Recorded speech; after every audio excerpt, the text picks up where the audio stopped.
예레미야 51장은 50장부터 이어지는 바벨론에 대한 심판 예언입니다.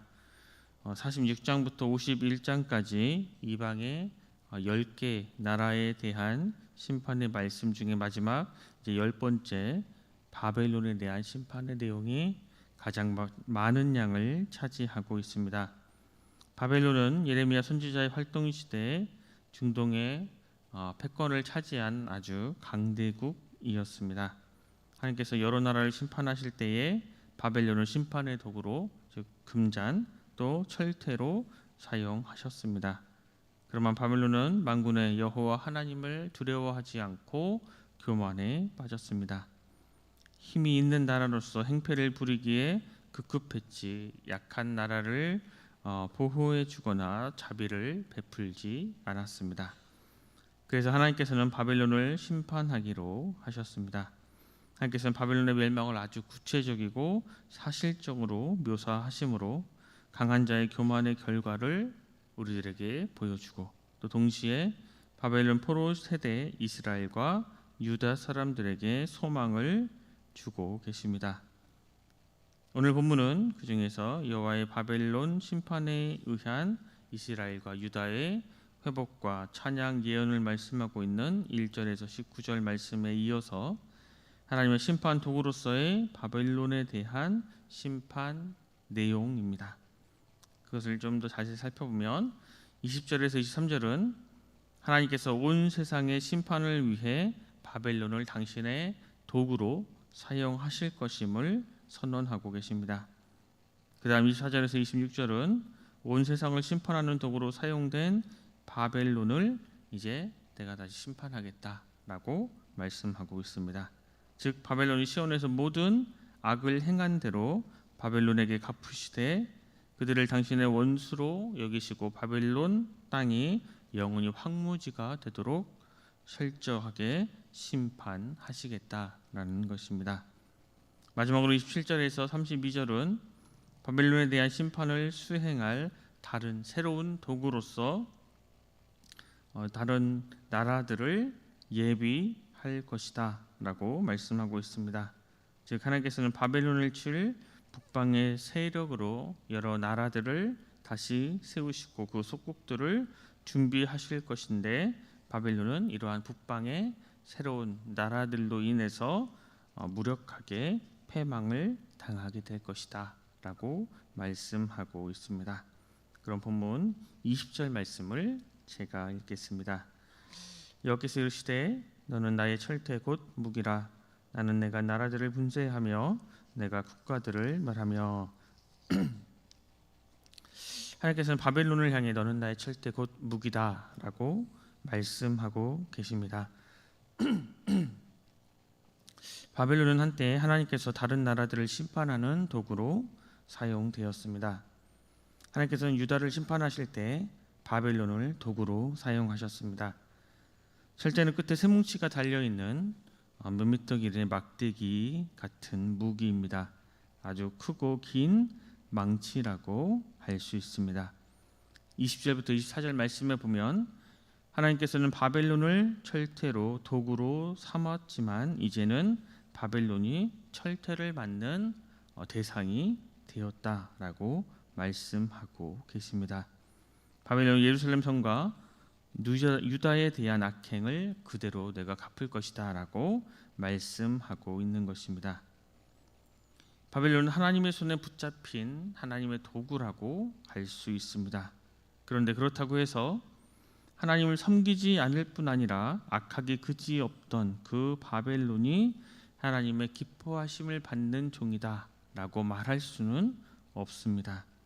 오히려 그들은 하나님 앞에서 가증히 여겨졌을 뿐만 아니라 하나님을 대적했던 심판의 대상일 뿐이었습니다.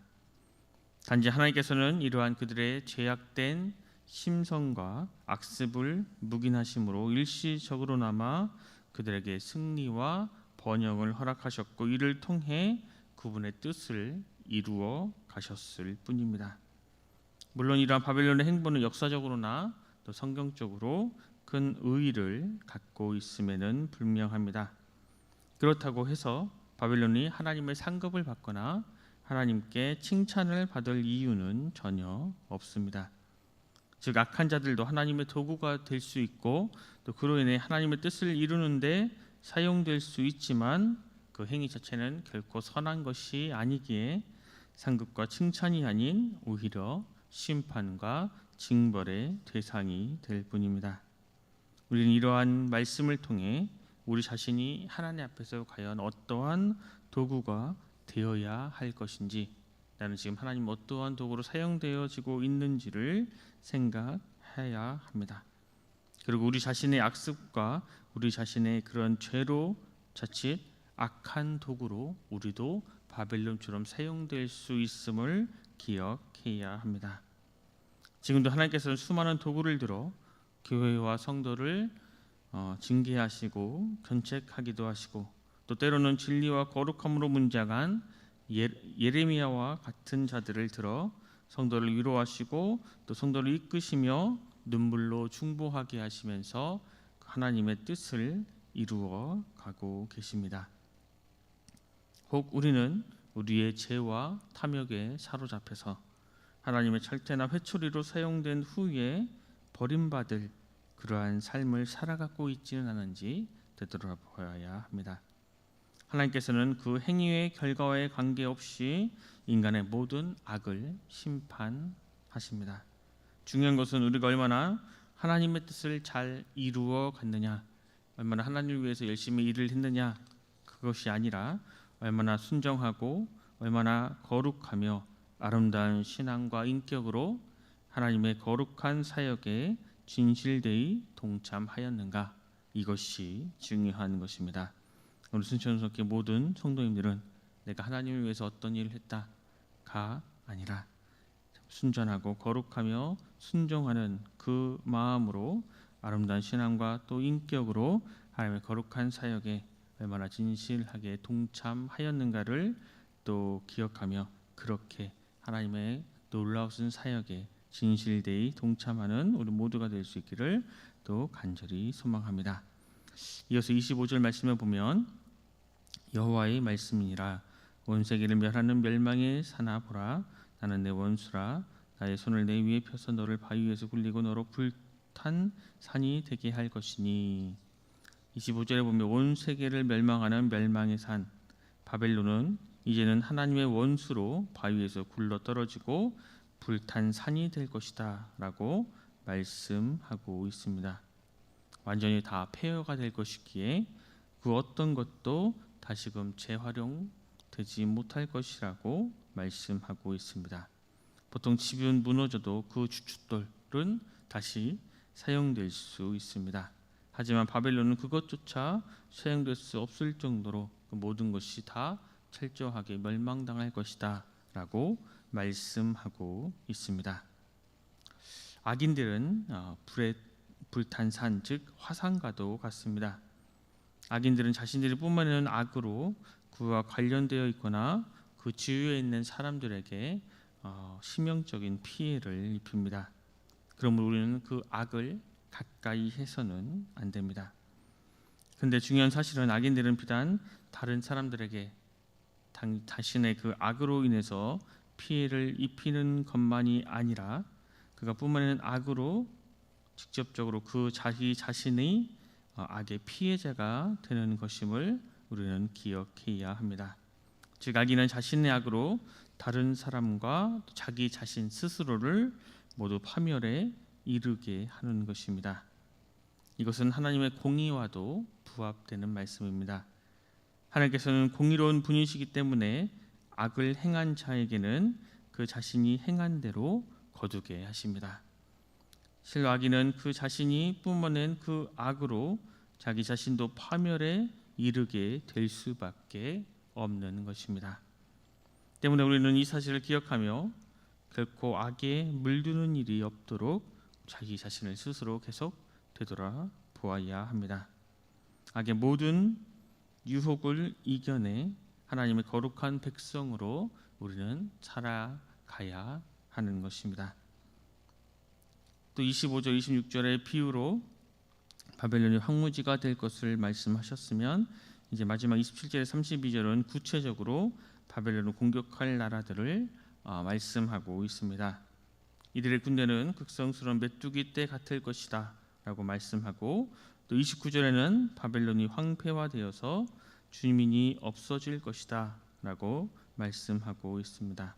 30절에는 요즘 용사들은 요새에 남아있더라도 무기력해서 여인같이 되며 요새의 문빗장은 부러졌고 보발꾼과 전령의 소식은 성읍 사방이 함락되었다라는 보고와 모든 나루가 빼앗겼다라는 보고와 또 군사들의 겁에 질렸다는 보고로 받아질 것이다라고 말씀하고 있습니다. 오늘 본문은 바벨론의 멸망을 영화로 또 만들 수 있을 정도로 아주 생생하게 우리들에게 전해지고 있습니다. 만약 지금 우리가 바벨론의 멸망을 직접 보고 그것을 예수님께 전달한다면 우리 주님께서는 가선 우리에게 무슨 말씀을 하실까요? 먼저 바벨론 악행을 두고 바벨론을 과연 정죄하실까요? 그러지 않으실 것입니다. 누가복음에서 하셨던 말씀처럼 너희에게 이르노니 아니라 너희도 만일 회개하지 아니하면 다 이와 같이 망하리라 라고 우리에게 말씀하실 것입니다. 오늘 하루 바벨론의 이러한 멸망의 예언을 반면 교사로 삼아서 세속적인 가치관에서 벗어나 거룩한 가치관으로 말씀을 기준으로 삼고 하나님께 돌이켜 하나님께 붙잡혀 살아가는 우리 순천교회 모든 성도님들이 되시길 간절히 소망합니다. 기도하겠습니다. 하나님, 오늘도 우리에게 새로운 한 날을 주셔서 주님의 말씀을 듣고 묵상하며 오늘 하루를 시작하게 하시니 감사합니다. 주님, 언약의 백성을 징계하실지라도 영원히 버리지 않으시고 또 회복과 구원을 베풀어 주심에 감사합니다. 바벨론의 멸망의 이러한 긴 장면이 이 세계의 어떤 나라에도 재현되지 않도록 하나님, 이 세상에서 바벨론과 같은 나라들을 불쌍히 여겨주시고 더 이상 약한 나라를 억압하고 그 나라의 권리를 빼앗지 않도록 그 마음을 돌이켜 주시옵소서. 하나님의 철퇴로 사용되더라도 하나님을 하나님으로 인정하지 않고 교만하게 되면 오히려 자신이 철퇴를 맞는다는 그 사실을 주님 우리가 잊지 않게 하여 주시옵소서. 이 땅에서 바벨론과 같이 살아가는 사람들은 바벨론의 멸망을 보며 마음을 돌이키게 하여 주시고, 바벨론과 같은 사람에게 당하고 있는 사람들은 하나님의 공의가 실현될 때와 보복의 때를 기다리며 성령님 안에서 진리의 삶, 또 생명의 삶, 풍성한 삶을 살아갈 수 있도록 주님 은혜를 베풀어 주시옵소서. 모두가 감사드리며 귀하신 예수 그리스도 이름으로 간절히 기도드립니다. 아멘.